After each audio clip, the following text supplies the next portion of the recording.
What's up everyone, you're here on the Empire with your resident tech and games guy Dave, and we're taking a New Zealand focused look at the latest release from those good folks over at the Coalition and Microsoft Game Studios with the recent launch of Gears of War 4 on Xbox One and PC.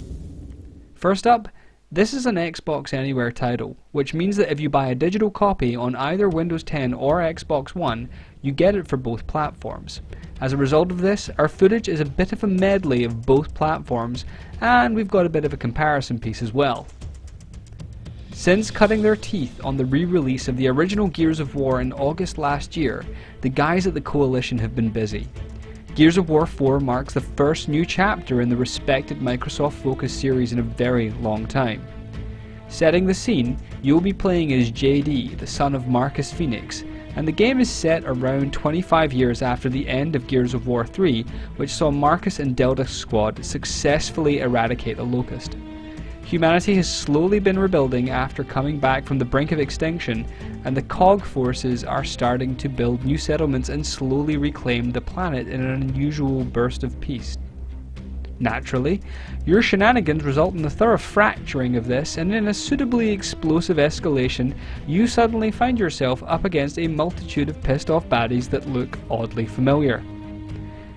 The 5 acts of the single player campaign provide you with all of the thrills, spills, and oh my god did that just happen bursts of crazy over the top action that Gears of War has become famous for.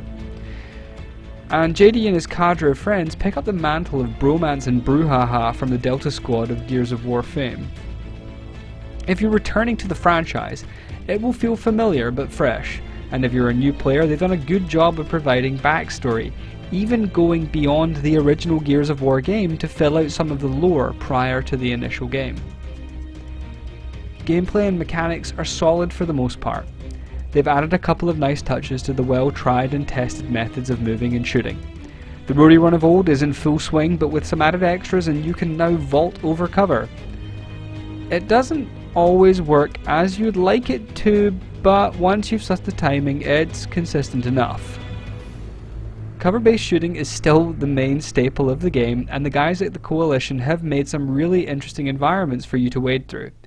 New weapons are interesting, but if I'm honest, you'll be back with the Lancer and Hammer Burst in no time, and in a way the familiarity starts to feel like putting on an old pair of gloves that you consigned to the back of the cupboard long ago.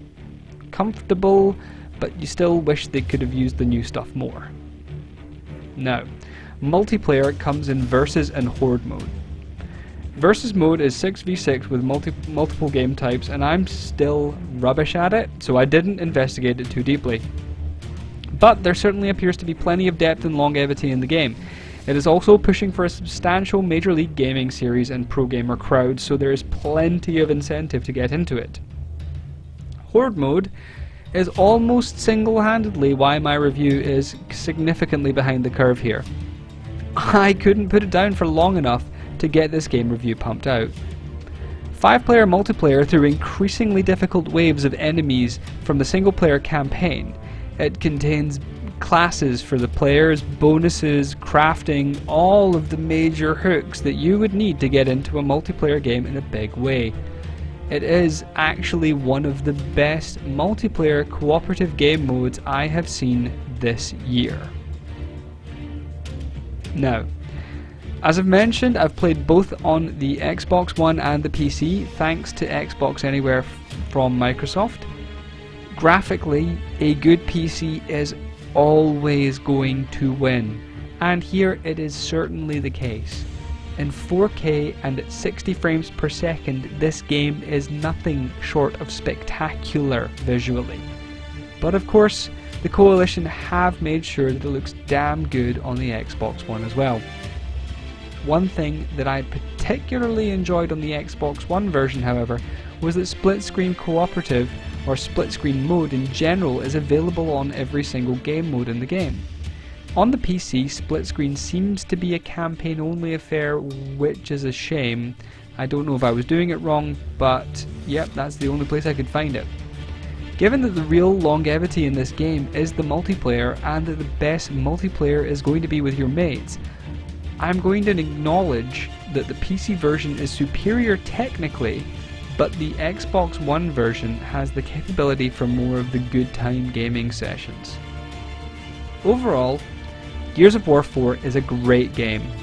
They've managed the continuity of the series well. The new characters are well realised and more than just bit players to the protagonist, JD. You're going to have a lot of fun through the main storyline and again when you share it with a mate or two. And once the multiplayer modes get their hooks into you, you will have a hard time putting it down for a while. All of this earns Gears of War 4 a highly respectable 8.7 out of 10 from me. Thanks for listening. This was Dave.